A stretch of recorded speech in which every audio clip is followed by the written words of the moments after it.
ನಮಸ್ಕಾರ.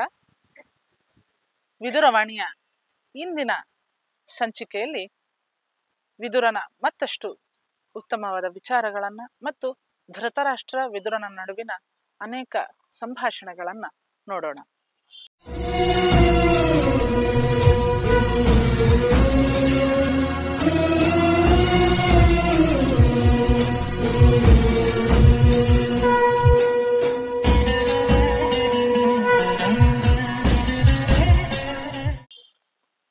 ಹಿಂದೆ ಧೃತರಾಷ್ಟ್ರನಿಗೆ ವಿದುರ ಒಳ್ಳೆಯ ಬುದ್ಧಿಮಾತನ್ನ ಹೇಳಿದ್ದ. ಇಬ್ರು ಕೂಡ ಸಮ್ಮತದಿಂದ ನಡೆದ್ರೆ ರಾಜ್ಯ ತುಂಬಾ ಚೆನ್ನಾಗಿರುತ್ತೆ.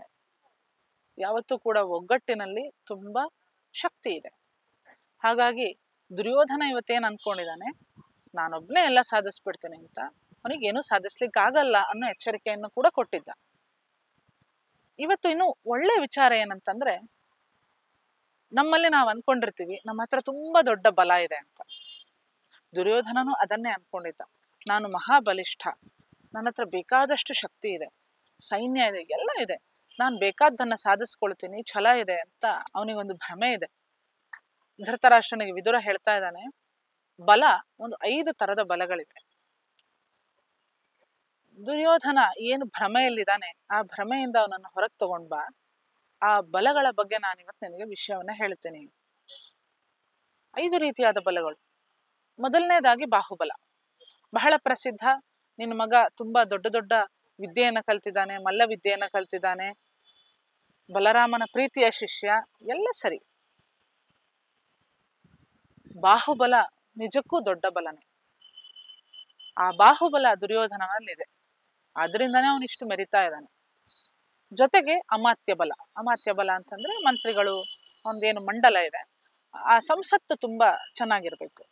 ನಿಜವಾದ ಬಲ ಅಂದ್ರೆ ರಾಜನಾದವನಿಗೆ ಅಮಾತ್ಯ ಬಲ. ಆ ಅಮಾತ್ಯ ಬಲವೂ ಕೂಡ ದುರ್ಯೋಧನನಿಗೆ ಬೇಕಾದಷ್ಟಿದೆ.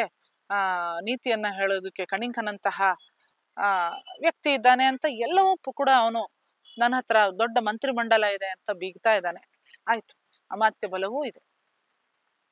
ಮುಂದಿನದ್ದು ಧನಬಲ ಅಥವಾ ದುಡ್ಡಿನ ಒಂದು ಸಾಮರ್ಥ್ಯ. ಅವನ ವಿತ್ತಕೋಶ ತುಂಬಾ ದೊಡ್ಡದೇ ಇದೆ, ಬೇಕಾದಷ್ಟು ಸಂಪಾದನೆ ಮಾಡಿದ್ದಾನೆ. ಇನ್ನೊಂದು ಕುಲದ ಬಲ ಅಂತಂದ್ರೆ, ಈಗ ನಾನು ಯಾವ ಕುಲದಿಂದ ಬಂದಿದ್ದೀನಿ ಅನ್ನೋದು ಕೂಡ ಒಂದು ಮ್ಯಾಟ್ರ್ ಆಗುತ್ತೆ. ಅವನಿಗೆ ಒಳ್ಳೆ ಕುಲದ ಹಿನ್ನೆಲೆ ಇದೆ. ಕುರುಕುಲ ದೊಡ್ಡ ಹೆಸರೇ ಅದು. 4 ಜನರು ಹೆಸರು ಕೇಳಿದ್ರೇನೆ, ಕುಲದ ಹೆಸರು ಕೇಳಿದ್ರೇನೆ ಬಗ್ಗಿ ಶರಣಾಗುವಂಥ ಕುಲದಿಂದ ಬಂದಿದ್ದಾನೆ. ಇದೊಂದು ಅಭಿಜಾತ ಬಲ ಇದೆ. ಇನ್ನೊಂದು ಮುಖ್ಯವಾದ ಬಲ, ಈ ಎಲ್ಲ ಬಲಗಳನ್ನ ಮೀರಿ ಮೆಟ್ಟಿ ನಿಲ್ಲುವಂತಹ ಒಂದು ಬಲ ಯಾವುದು ಅಂತಂದ್ರೆ ಪ್ರಜ್ಞಾಬಲ.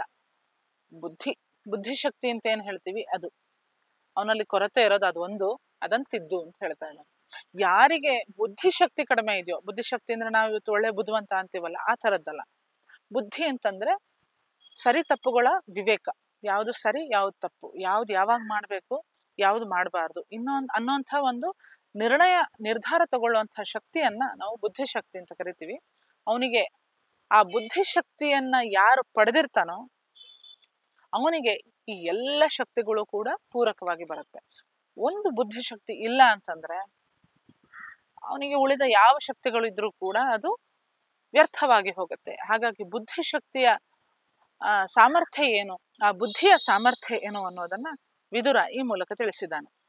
ಹಾಗಾಗಿ ನಮ್ಮ ಬುದ್ಧಿಯನ್ನ ನಮ್ಮ ಕೈಯಲ್ಲಿಟ್ಕೊಂಡು ಈ ಉಳಿದ ಎಲ್ಲ ಬಲಗಳನ್ನು ಕೂಡ ಎಷ್ಟು ಸಮರ್ಥವಾಗಿ ನಿಭಾಯಿಸ್ತಾನೆ ಅನ್ನೋದ್ರ ಮೇಲೆ ಇಡೀ ರಾಜ್ಯ ನಿಂತಿರುತ್ತೆ.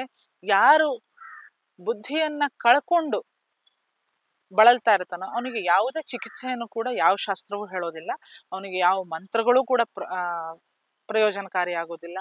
ಅವನಿಗೆ ಅಂತ ಒಂದು ಯಾವ ಪ್ರಾಯಶ್ಚಿತ್ತನೂ ಇಲ್ಲ. ಅವನಿಗೆ ಅಂತ ಹೇಳಿ ಯಾವ ಮಂತ್ರಗಳಲ್ಲೂ ಅಥವಾ ಯಾವ ಶಾಸ್ತ್ರಗಳಲ್ಲೂ ಕೂಡ ಪರಿಹಾರವನ್ನ ಇಟ್ಟಿಲ್ಲ. ಇಂಥ ಒಂದು ದೊಡ್ಡ ರೋಗ ಯಾವುದು ಅಂತಂದ್ರೆ ಬುದ್ಧಿಹೀನನಾಗಿ ನಡ್ಕೊಳ್ಳೋದು. ಹಾಗಾಗಿ ಈ ಬುದ್ಧಿಹೀನತೆಯನ್ನ ನೀನು ದುರ್ಯೋಧನಲ್ಲಿ ನೋಡಿ ಕೂಡ ಪುತ್ರ ವ್ಯಾಮೋಹದಿಂದ ಕುರುಡನಾಗಿದ್ದೀಯಾ, ದಯವಿಟ್ಟು ಅವನಿಗೆ ಬುದ್ಧಿವಾದವನ್ನ ಹೇಳು, ನೀನು ಕೂಡ ಬುದ್ಧಿವಂತನಾಗಿ ಮುಂದುವರಿ ಅನ್ನೋದನ್ನ ಧೃತರಾಷ್ಟ್ರನಿಗೆ ಹೇಳ್ತಾ ತನ್ಮೂಲಕ ನಮಗೂ ಕೂಡ ಬುದ್ಧಿಶಕ್ತಿಯ ಮಹತ್ವವನ್ನ ನಮಗೆ ತಿಳಿಸ್ತಾ ಇದ್ದಾನೆ. ನಮಸ್ಕಾರ. ಟಿವಿ ವಿಕ್ರಮ, ದೇಶ ನಿಮ್ಮ ಕೈಯಲ್ಲಿ. ಈ ಕಾರ್ಯಕ್ರಮ ನಿಮಗೆ ಇಷ್ಟ ಆಗಿದ್ದಲ್ಲಿ ಲೈಕ್, ಶೇರ್ ಹಾಗೂ ಕಮೆಂಟ್ ಮಾಡಿ. ಟಿವಿ ವಿಕ್ರಮದ ಕಾರ್ಯಕ್ರಮಗಳನ್ನು ನಿರಂತರವಾಗಿ ವೀಕ್ಷಿಸಲು ಸಬ್ಸ್ಕ್ರೈಬ್ ಮಾಡಿ, ಬೆಲ್ ಐಕನ್ ಒತ್ತಿ.